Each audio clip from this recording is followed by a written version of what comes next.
Ladies and gentlemen, welcome to CoinNewsExtraTV interview session. It's a program where we invite innovators, stakeholders, influencers in the blockchain, AI, our fintech ecosystem to come air their view on the state of the ecosystem. So today we are going to be having a conversation on the role of conversational AI in enhancing human-robotic collaboration.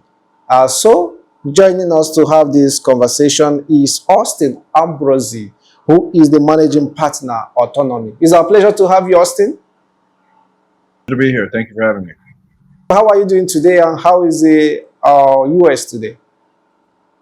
It's good. I'm located in Denver, Colorado, and it's bright and sunny here this morning. Interesting. So we moved straight to the conversation. But before that, just give us a brief about you and your background. So I'm the leader of the artificial intelligence group for the Forbes Business Council, and I currently own and operate two artificial intelligence-based companies.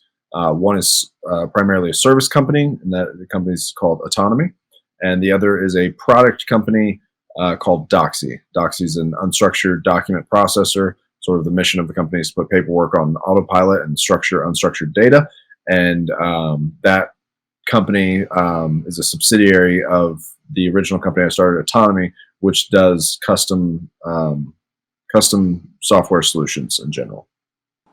Okay, interesting. We see your background. You have diverse background.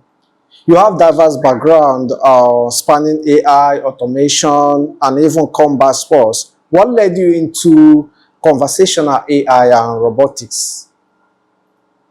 Well, it's funny actually. My business partner and I actually started a digital marketing company 5.5 years ago, and we launched it at the beginning of the pandemic, which is a terrible time to launch a new business. And we were automating a lot of our internal processes. My business partner Isaac Hicks was getting very familiar with robotic process automation. And we were automating a lot of our internal processes, and we were starting to find that we were getting more interest from our prospects, our prospective clients. They were more interested in these automations that we were doing for ourselves than they were the actual digital marketing that we were selling. So that was a bit of an eye-opening experience for us. And again, this was 2020, so this was before ChatGPT and the big wave of artificial intelligence and really automation in general. So that was very telling for us at the time, and we had some, business was slow because we were a new company launching during the midst of a global pandemic. So it was, we had a lot of time to kind of reflect on things and have some conversations about, is this really what we want to be doing for the rest of our lives? And, we decided that we were still young enough to pivot, and we decided to make that pivot, and we stuck with it. And now, the rest is history. The rest is history indeed. How would you define the role of conversational AI in improving human-robot interaction?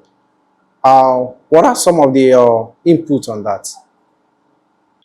Well, I think it's extremely important, and hindsight's 2020, but it's funny to me how obvious it is now, how important it is. Where whenever I was initially exposed to large language models and sort of these quantum leaps in the capabilities of chatbots, I didn't really understand the magnitude of the importance the way that I do now, and the way that I view it now is, like my father is turning 70 years old this year. He's never even bought a smartphone, and he, if I were to talk to him about artificial intelligence, he just tunes out, or for a while would tune out immediately, because it's very foreign. He's like, son, I didn't even buy the iPhone, for the last 20 years. What am I going to talk to you about artificial intelligence? There's no way I'm going to understand what it is that we're talking about. And kind of the way that I explained to him, I was like, Dad, there are a lot of people that are not as intelligent as you that, comprise the average population, and the people that are selling these products, creating the products, whether they're software products or hardware products, they have to, if you're mass marketing a product, you have to make it something that can be used by anybody. You have to make it to where anybody, including my father, who only has a high school education, doesn't never own an iPhone, whatnot. You have to, if you want that person to adopt your technology, then you have to make it easy to use. You have to make it simple. And there are teams of very, very smart people working very hard and very diligently on making the new tech very usable for the people that have not even really, adopted the existing tech. And the easiest way that you can do that is by putting it into a format that they're already familiar with, which is natural language, the ability to talk to it. The way if you can make technology that can interact with, and instruct and prompt the same way that you would interact with a human just by talking to them. Well, that's a very powerful thing. Now people are as willing to engage with that technology as they are as capable of engaging with this latest technology as they are engaging with their fellow human. And most people on planet Earth know how to have a conversation with their fellow human. Even if they're not great at it, they know how to do it. So it's a very powerful. We are looking at conversational AI. So let's look at some of the importance of this technology, conversational AI. How is it going to contribute to decision making and efficiency in industries like fintech, healthcare, and even automation? Well, I think it's going to look a little. I mean, I think it's going to look a little different in each industry. There's going to be some common grounds, things like customer support. I think that I think right now we're still in the era of whenever you call customer support and you receive, you realize you're talking to a robot, you instantly say, can I talk to a human? Can I talk to a real service representative? Right. I think that those days are nearing a close. I think that we are going to, as conversational AI improves and as agentic AI models, begin to proliferate the sector, we're going to see a lot of industries where people prefer talking to the robot, where it's literally going to become immersive. It's not even just going to be that they're okay with talking to a robot, that they actually prefer talking to the robot, that they don't have to repeat themselves as much. That the robot is, whenever the robot is talking back to them, there's no stuttering, there's no mispronunciation. Everything is very crisp and clear, and the words selection is very precise. So that's one thing that I think will be common across industries is things like customer service or customer support and service requests. But then from there, as far as what it'll look like, I think it'll differ from industry to industry. So because, for example, you mentioned healthcare as one of the sectors. Healthcare specifically is a very fragmented industry. And when I say fragmented, I don't mean by the players. I mean like within an individual healthcare clinic, within a hospital, right? We're talking about an organization that is running on a very large scale, but is very, very fragmented and siloed in terms of the way that the organization is communicating with each other. Like the different silos of communication within healthcare are, in my opinion, at least within the American healthcare system, pretty ridiculous. It's hard to walk into an American clinic and find out what the price of something is. You ask the doctors, and the doctors say, "Oh, we don't know." You ask the front desk, and they're like, "Oh, well, that's the billing department."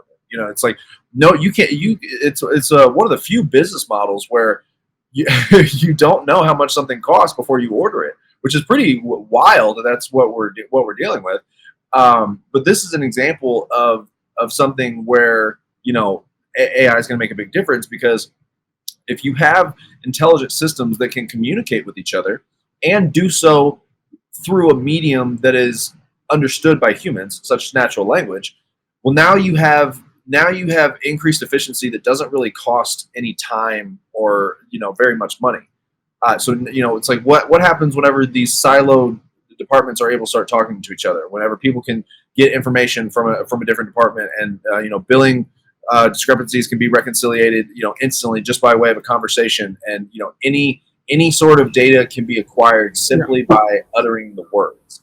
And Yeah. so, Also, sorry. So your project does still focuses on AI powered unstructured document processing. Let's look at how you see conversational AI improving workflow automation. Just briefly. yeah. So, well, one, I appreciate you bringing up my company because, yeah, that's sort of the long term vision that we see with this. Right now, we take a white glove approach, and we have our conversations with the client, and so it's sort of we're sort of like the middleman between the client and the AI, where we know we have a very powerful system. The client doesn't know exactly how to custom tailor that to everything that they want, and so they talk to us, they tell us what they want, and then we translate that into language that the AI can understand, for through code. But as conversational AI develops, and natural language capabilities improve, we're going to slowly start exiting out of the process and just connecting the AI that we have built with the client, so that the client can just tell the system in plain natural language what they want, and then the system can just do it, can just automate that workflow, can just automate that process, and then we don't even have to have ourselves in the mix. And one, that's great for us because it's less time and bandwidth being consumed. But two, it's better for the client because there's one less. You're taking the middleman out, and the client is getting closer to where the tire meets the road. Okay. Interesting. Yeah, interesting. Let's look at. I'm going to look at. There are conversations around AI, recent AI development. AI are becoming autonomous, even robots. And we are looking at. Some people are questioning the possibility of AI replacing human jobs and other things, displacing human beings in some certain jobs. Let's look at what we say about that, and uh, how can we create a convergence between robots and human beings kind of working together?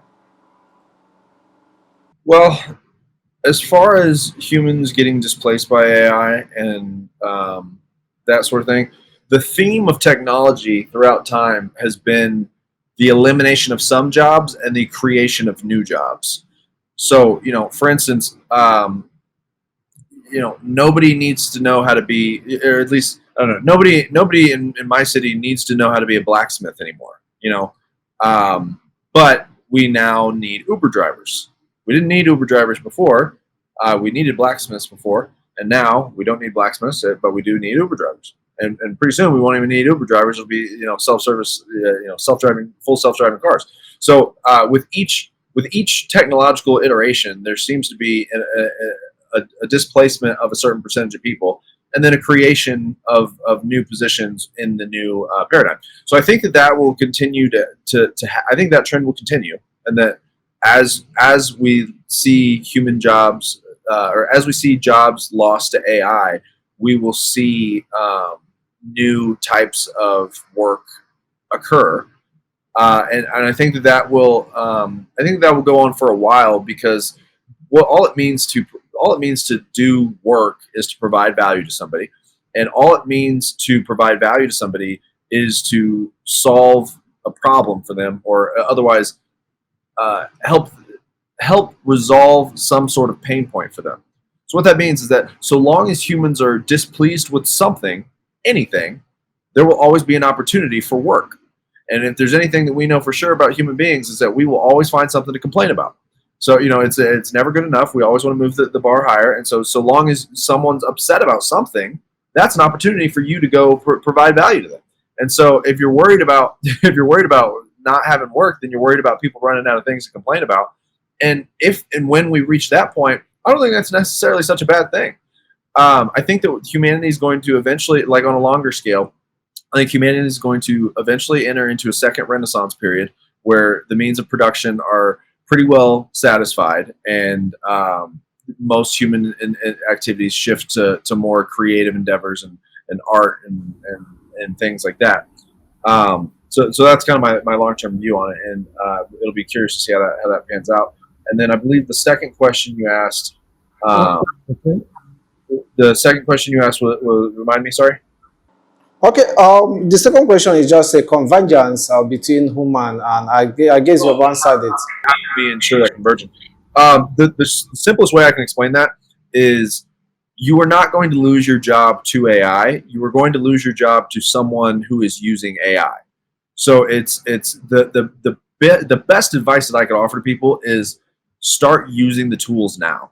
It is basically like, if we look at something like ChatGPT, it's basically the new Google.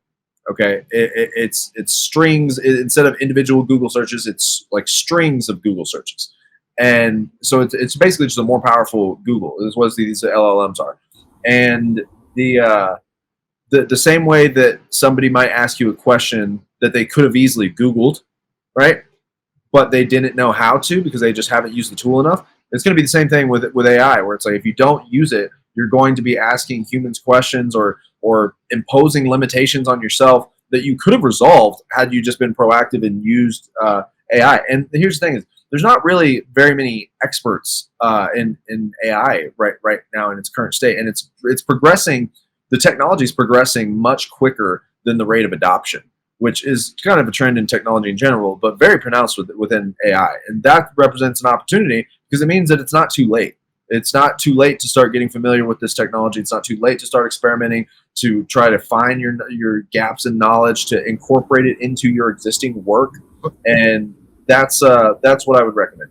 Okay. Austin, lastly, before we draw the curtain on this conversation, you made mention, and we are seeing it as well, the way AI, robotics are growing, the rapid growth of this technology. What's your prediction about these technologies, AI and robotics, in the next 5, 10 years? I think that I think that the conventional definition of AGI, these of people that think technology, sort of the new age Amish. I think we're going to start to see that. I think that within 10 years, we're going to see universal basic income for most for all first world countries, and I think it'll start. I'm not sure as I'm not sure how it'll function with less developed countries, but I know that first world countries will have no other option but to start shifting to either universal basic income or substantially larger unemployment benefits than currently exist. Um, and I think that we're going to start to see very incredibly fast breakthroughs in science. I think that drug discovery is something that is going to accelerate dramatically. The number of drugs that were discovered and approved within the last 100 years, I think we'll see that same amount of progress in the next 10 years. Probably, I think it'll be kind of slow going for the next, like it could be slow going for the next 7 years, but then those last 3 years of the next 10 years, we'll see an incredible amount of progress as at the intersection of AI and quantum computing. I think that we will see cures for several types of cancer, maybe not all types of cancer, but I think that we will see cures for several types of cancer within the next 15 years, and then the achievements will start stacking from there. And I think that's the level of scientific achievement that we can begin to expect. Yeah, interesting, nice conversation. These emerging technologies, AI and robotics, are playing a lot of roles in different sectors, and we also like the aspect of healthcare, whereby you made mention earlier that it will cure several types of cancer. That's the way we see technology coming into human lives and also modifying the way we do things. Thank you very much. It has really been an amazing conversation, and we look forward to continuing this conversation later on because we have a lot of topics around AI, and a lot of people are looking to embrace this new sector. So thank you very much. It has really been an amazing conversation with you, Austin Ambrozi, Managing Partner, Autonomy. Thank you once again for joining us. Okay, thank you.